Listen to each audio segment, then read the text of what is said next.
My name is Chris Hamilton. I'm a senior here at Keene State, and I study criminal justice and safety. My name is Melissa Langell. I'm a licensed mental health counselor and also a licensed alcohol and drug counselor.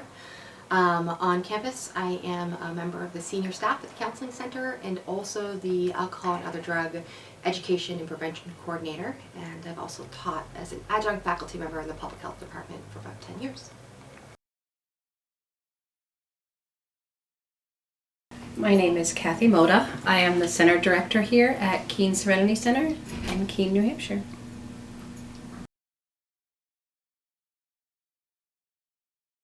Drug addiction is the feeling necessity, both mental and physical, for substances after doing them for a long period of time. The definition of drug addiction is when somebody is using drugs or alcohol to an extent where it's becoming maladaptive and really negatively impacting their lives, their well-being, their overall health. And oftentimes it means that somebody is continuing to use despite really significant negative consequences. So the definition of drug addiction can be a wide definition. It's something that's going to affect who you are. Attitude changes, health changes, someone who's in the throes of substance use disorder may start to lose weight. You may start to notice like different health changes, skin changes, teeth changes. They feel like they can't live without the substance. They have to continue taking the substance, and those could be alcohol, heroin, marijuana, methamphetamines, cocaine, in order to survive. And that's where that addiction really stems from, is that they need it to continue throughout their day, and it's going to affect their friends, their family, and their employment. I think that's where college is kind of where it begins, but obviously that's where you learn that doing the substance is okay, and that you think it's whatever, I'll stop after I graduate. But people don't get what that feeling of necessity feels like. It's an urge. It's kind of like you need to do it or you're going to die without it. And people often get like that, which also sometimes gets so bad it can be life-threatening. So I think as long as people can understand that I can do certain things at college, as long as I do it in a healthy way, they will be okay after graduation. But I think the problem starts here and just continues to grow throughout their lifetime. A lot of students feel like they can't go talk to somebody because they're going to get in trouble. And I know that there's a responsibility on the college to tell their parents or their doctors, hey, your son or daughter is very, addicted on this heavy substance and they need help. But also that turns a lot of people off from getting the help that they need. So I feel like there should be a choice. We can try helping you, but if it gets to a point where you need serious help, you have to tell your parents or just whoever. I think that there needs to be a common understanding and respect between someone else's privacy, especially when they're an adult. Just because they're away from home, they need to learn how to be able to ask for help. It's a great question. So I think that we could always use more support. Addiction is one of those fields that because there's so much stigma attached to it, that there tends to never be enough support, and there's a lot of misinformation and miseducation around what addiction means. So I think particularly on any college campus, there's this idea that something's either like an addiction or it's not. And the truth is that when you look at some problematic use, it doesn't necessarily matter if it fits the label of addiction. Like somebody can die from alcohol poisoning the first time they drink. And so I think that sometimes we can get really focused on this idea about supports around addiction, and that's very important, but it's more complicated than that. I think at Keene State, in the somewhat short time that I've been at the Counseling Center, I've been really impressed with the amount of people on this campus that want to help, that genuinely are curious, and faculty and staff and students that want to help, that want to learn more and know more and want to figure out how to help a student that's in their class that's struggling. And one of the biggest things that you can do is just not be afraid to talk about it, to ask people, to have each other's backs, to be compassionate, to be curious, those type of things.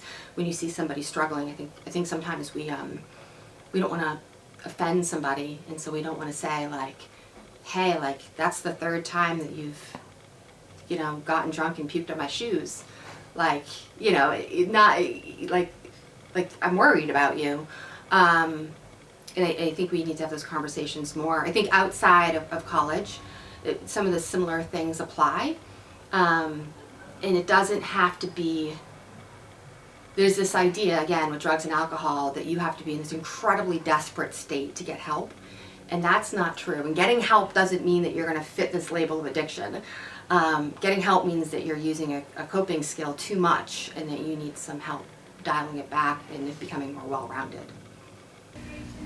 So substance use with college students, I think it's a big concern. You know, college students are in a new environment, maybe not a whole lot of connections.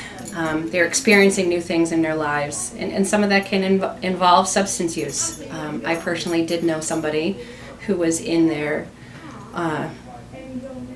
going through substance use disorder through their 20s, and it started off just a simple party.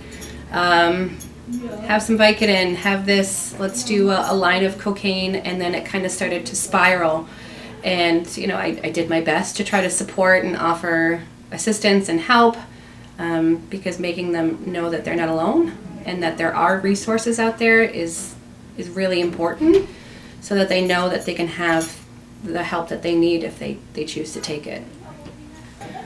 I think it's important for college students to kind of understand the severity of it, that, you know, going to parties or being with friends, it all seems like fun, having a good time, trying new things, experimenting can be great. However, there needs to be an understanding that what comes along with that sometimes, and it can happen to anybody. It's not a specific population of people that become addicted to substance use. It can, and, you know, my friend, it was that same mentality. It was that mentality of like, nah, I'm okay, I'm fine, I'm good. I'm just gonna, you know, have some cocaine at this party and it's gonna be great, until it kind of blew up into a full-blown heroin and cocaine addiction. And unfortunately, he didn't access the help that was needed because he felt like he had it under control. So really being able to reach out and access those resources, like, there's nothing to be ashamed of. There's nothing wrong with having a substance use disorder. It's just an illness, and people need to be able to have those resources and look for help and ask for help when it's needed. Because if not, the end result is just not all that great. I have used some drugs and alcohol in the past. You know, being a licensed drug and alcohol counselor, there's a lot of different stakes for like using illegal drugs. So if I was using illegal drugs, like, first of all, it would impact my work, but also I could lose my license and it would be hard for me to authentically help people, I think. I haven't used any illegal drugs in like maybe 20 years. But I think in my early 20s probably is when I experimented with that the most. So I actually spent some time at Keene State College, briefly. I think I made it to my second year. And during that time, classes weren't a priority for me. I spent a lot of time smoking marijuana, and I spent a lot of time drinking an excessive amount of alcohol. I ended up not being able to finish out Keene State because of that. So it's definitely an experience that I'm thankful for, because it kind of showed me that I wasn't in a place to be here full-time on campus by myself. The maturity level was just not there.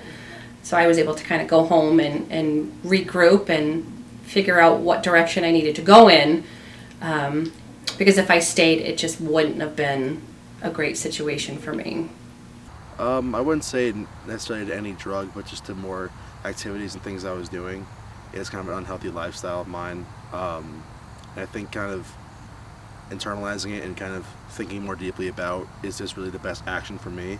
And then considering my options, what else can I be doing with my time, was a lot better way of dealing with it than kind of just like, oh, I'll stop next week, or I'll stop tomorrow, or I'll make these small little goals towards it. Well, it works for some people, it doesn't work for me. I can just have to drop it and have to tell myself that this is something I can beat and something that I can just drop full turkey. It's anybody who thinks that they're struggling or knows someone that's struggling with addiction, just know that there are resources for you. There's a lot on campus and a lot off campus that you can find too.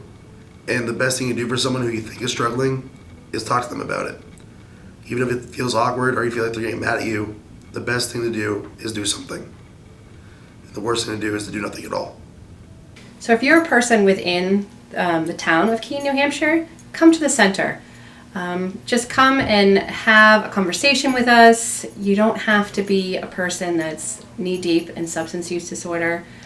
If you have any questions or you're wondering about some of the services that we have here or how to move forward in a situation, just feel free to give us a call, 603-283-5015, or pop by. We're open from the hours of 9 to 5, Monday through Friday.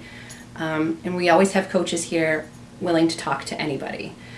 If you are in the state of New Hampshire and not in Keene, you can access newhampshiretreatment.org, which will put you in contact with any type of rehab facility, inpatient, outpatient, residential, and they'll put you in contact with any counseling services you need, LADAX, MLADAX, whatever your needs are within the state of New Hampshire. That website will guide you to where you need to go.